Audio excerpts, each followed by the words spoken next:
जब 2017 के पहले अयोध्या में, काशी में या मथुरा वृंदावन में कुल टूरिस्ट जो आता था, भारत के अंदर जब टूरिस्ट की हम बात करते हैं तो इसके दोनों रूप हमें देखने को मिलते हैं। एक जो देखने के लिए आ रहे हैं, उनको हेरिटेज बिल्डिंग के बारे में, वहां की परंपरा के बारे में जानने की जिज्ञासु होते हैं, वे भी टूरिस्ट के रूप में दिखाई देते हैं।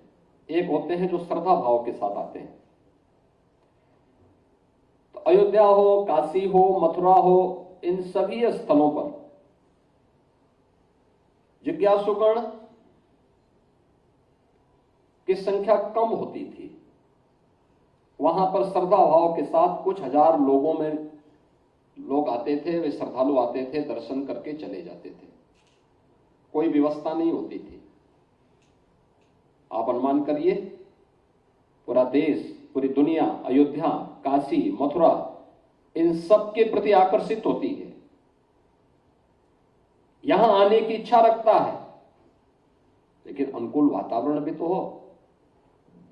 न सुरक्षा हो, न सुविधा हो, न वहां तक पहुंचने का मार्ग ही हो। कैसे वहां पहुंचना है किसी को पता ही नहीं, तो कैसे कोई आएगा?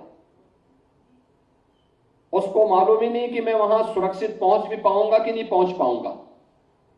और अगर कोई एक बार आ गया तो दुर्व्यवस्था को देख करके दोबारा आने की हिम्मत नहीं कर पाता था।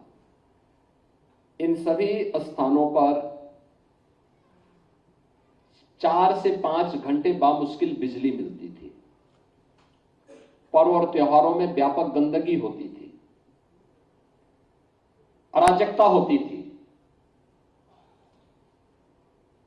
आने की कनेक्टिविटी नहीं थी, न सड़क मार्ग से, न रेल से, न वायु सेवा से।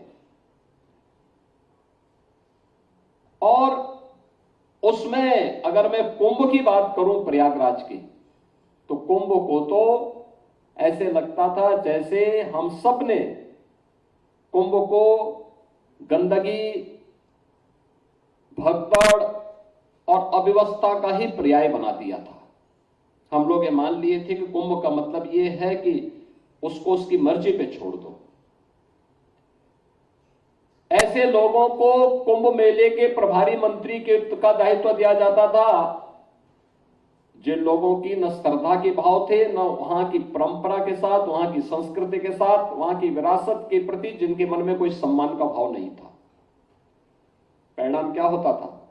वही गंदगी, वही अव्यवस्था, वही भगदड़, ये कुंभ के साथ जुड़ गया था।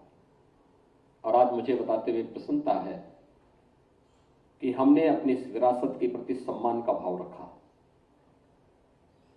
श्रद्धा और सम्मान को वहां पर पुनर्बहाली की। परिणाम है आज जब 2017 में प्रदेश के अंदर इन तीर्थों के अंदर कितने कुल टूरिस्ट आया है।